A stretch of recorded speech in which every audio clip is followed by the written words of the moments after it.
Being a freelancer and keeping patience often seems painful, and especially when you are not getting any clients and you are not seeing any progress in your journey. When something is working out, it all feels good. जब आपको results मिल रहे होते हैं तब सब कुछ सही चल रहा होता है. जब आपको दिख रहा होता है कि आप प्रोग्रेस कर रहे हो तब उस जर्नी को तय करना काफ़ी आसान होता है. बट जब आपके पास कोई रिजल्ट नहीं है, आपको जब कोई प्रोग्रेस दिखाई नहीं दे रही होती है, तब उस जर्नी में बने रहने में काफ़ी मुश्किल होती है. एंड बीइंग अ फ्रीलांसर, अगर आप इस जर्नी में हो और आपके पास कोई क्लाइंट्स नहीं है, अगर आप अपने पोर्टफोलियो को और इम्प्रूव नहीं कर पा रहे हो, आप अपने स्किल को और फाइन नहीं कर पा रहे हो, यानी कि आप अगर किसी पॉजिटिव वे में जा नहीं रहे हो, तब उस जर्नी में बने रहने में काफ़ी मुश्किलात आ सकती है और इस फेज़ को क्रॉस करना काफ़ी मुश्किल होता है. और यही फेज़ है जहाँ पर बहुत सारे फ्रीलांसर जो हैं वो गिव अप करते हैं.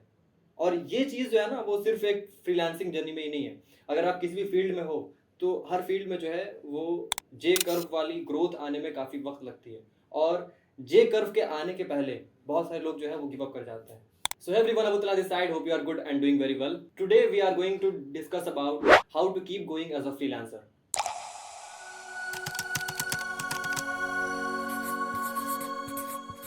First of all, I would like to say that the reason behind giving up and the reason behind they became impatient is because their why they came in this industry and why they chosen this line.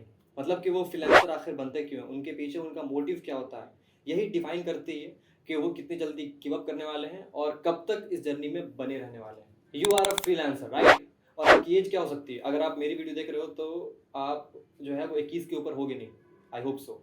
तो आप अभी जब इस as में हो तो आपको ही पता है कि इस एज में आपको उतने पैसे की ज़रूरत नहीं है कि आपको घर चलाना हो. मतलब ऐसे बहुत सारे केसेस हो सकते हैं, बट ऐसे मोस्ट ऑफ द टाइम आपको उतने पैसों की ज़रूरत नहीं है. अगर आपको पैसे की ज़रूरत भी है तो for your own pocket money, या फिर आप अपने खुद के फीस के लिए, और बाकी चीज़ें जो है वो घर से हो जाती हैं. तो अगर आप इस एज में हो तो आप अगर इस इंडस्ट्री में आए हो तो पहली बात तो आप अपने आप को पेशेंटली रखो और फिर अपनी एक मोटिव को रखो कि पैसे आ सकते हैं. डेफिनेटली वो सारी चीज़ें जो हैं वो आती हैं, वो आ सकती हैं, बट कब आ सकती हैं इसका एक टाइम होता है.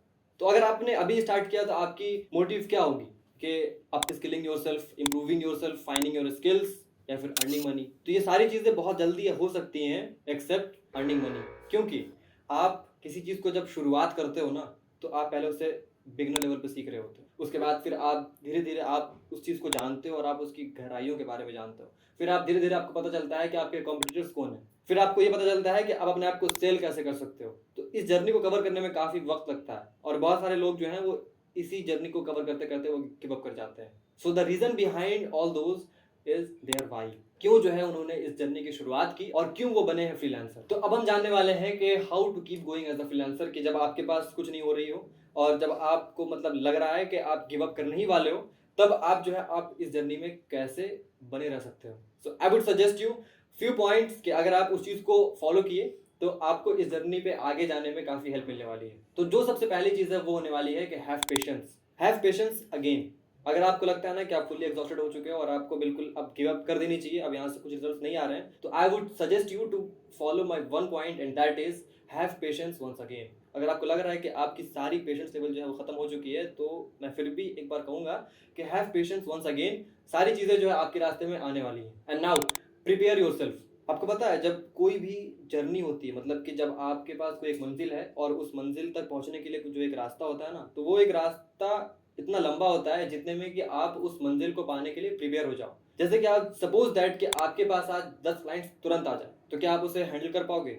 तो ये जर्नी इसीलिए होती है कि आप एक फ्रीलांसर बन जाओ. जैसे कि अगर कोई भी होता है, कोई अगर मेडिकल की तैयारी कर रहा है तो वो इतने साल घिसता इसलिए है ताकि वो डॉक्टर बन जाए. तो ये जर्नी जो है वो उतनी लंबी होगी कि इतने में कि आप फ्रीलांसर बन जाओ. और ये डिपेंड करता है आप पर कि आप कितने जल्दी जो है वो उस फील्ड में जो है वो पूरी तरीके से घुस सकते हो और आप अपने आप को पूरी तरीके से खपा सकते हो. सो जब आपके पास कुछ रिजल्ट नहीं है, आपके पास कोई क्लाइंट नहीं है, तो सपोज दैट कि आपके पास क्लाइंट्स हैं और आप अपने आप को प्रिपेयर करो, आप अपने टाइम को मैनेज करो.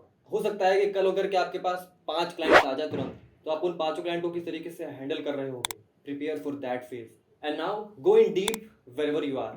आप किसी भी स्किल में हो, आप किसी भी फील्ड में हो, आप किसी भी नीश में हो, आप उसको और अच्छे से एक्सप्लोर करो. जब तक आपके पास कोई काम नहीं मिल रहा है, explore as much as possible, go deep as much as possible. और अगर आपको लगता है कि आप अपने फील्ड के बिल्कुल एक्सपर्ट हो चुके हो तो आप उसके एडजेसेंट स्किल पे काम करो। अगर आप वीडियो एडिटिंग में बहुत अच्छे हो then shift yourself to graphic designing, then shift yourself to Photoshop. अगर आप प्रीमियर प्रो में बहुत अच्छे हो then shift yourself to Photoshop. So go in deep, आप जहां भी हो, जब तक आपके पास कोई ऐसे प्रैक्टिकल काम नहीं मिल रहे हैं तो आप और लर्न करो, अपने आप को और इम्प्रूव करो और अप स्किल करो। And the last thing that I would suggest you to do के start networking with experts of your field. उससे जो है ना क्लाइंट्स के मिलने के बहुत चांसेस होते हैं। रेफरल जो है वो बहुत अच्छी चीज है और ये जो है ना आपको मिल सकती है अगर आप अपने फेलो एक्सपर्ट्स, आप जिस फील्ड में हो आप उसी फील्ड में अगर और अपने ही लोगों के साथ अगर आप नेटवर्क करते हो, यानी कि आप अपने पहुंच को अगर बढ़ाते हो ना, तो आप किसी न किसी रेफरल के द्वारा जो है वो आप तक क्लाइंट पहुंच सकती है। तो अब इसके लिए क्या कर सकते हो कि बहुत सारे तरीके हैं, बहुत सारी ऐसी सोशल मीडिया है। आप लिंक्डइन पे आ जाओ, वहां पे आप अपनी अच्छी एक प्रोफाइल बनाओ। अगर आप फ्रीलांसर हो तो वहां पे आपकी तो एक होगी, तो वहां पे आप क्या करो कि डेली जो है वो आप जिस फील्ड में हो उसी फील्ड के बारे में जो है वो आप उसमें पोस्ट करना स्टार्ट कर दो। ठीक है, आप जब पोस्ट करते हो तो वहां से दो चीजें होती हैं। एक तो आपके जो वहां पे फेलो फ्रीलांसर्स हैं उनसे आपकी नेटवर्किंग होगी, और उसके बाद अगर आप सपोज दैट कि आप एसएमएम में बहुत अच्छे हो तो आप उसी के बारे में डाल रहे होगे, तो अगर जिस क्लाइंट को सोशल मीडिया मैनेजर की जरूरत होगी वो आपसे कंसल्ट कर सकते हैं। और अगर उन्हें ऐसा लगता है कि आप जो है उस फील्ड में एक्सपर्ट हो और उस फील्ड के बारे में जानते हो तो वो आपसे जो है वो कांटेक्ट कर सकते हैं, और इसे कहते हैं इनबाउंड लीड्स। और ये लीड्स जो है ना वो सबसे हॉट लीड्स होते हैं। So start networking and start building your profile, यानी कि पर्सनल ब्रांडिंग पे आप काम करो जब तक कि आपके पास कोई ऐसे प्रैक्टिकल प्रोजेक्ट्स नहीं मिलते हैं। सो इफ आई कंक्लूड, तो यहाँ पे कुछ मेजर चीजें हैं कि हैव पेशेंस, ये एक बहुत इंपॉर्टेंट चीज है। और उसके बाद है कि prepare yourself for that goal. और उसके बाद है कि start networking and work on your personal branding and then improve yourself as much as possible. Go in deep wherever you are. आप जो है एक्सप्लोरेशन और लर्निंग को आप छोड़ो मत। आप अगर एक स्किल में बहुत अच्छे हो then shift to adjacent skills. इससे क्या होगा कि आपके पास जो है वो क्लाइंट्स की अमाउंट जो है वो काफ़ी ज़्यादा हो सकती है। So I hope these strategies will work for you. और अगर आप चाहते हो कि इन सारे पॉइंट्स पर मैं पार्टिकुलर वीडियोस बनाऊं then comment in comment section. Till then take care, have a good day and अस्सलाम वालेकुम।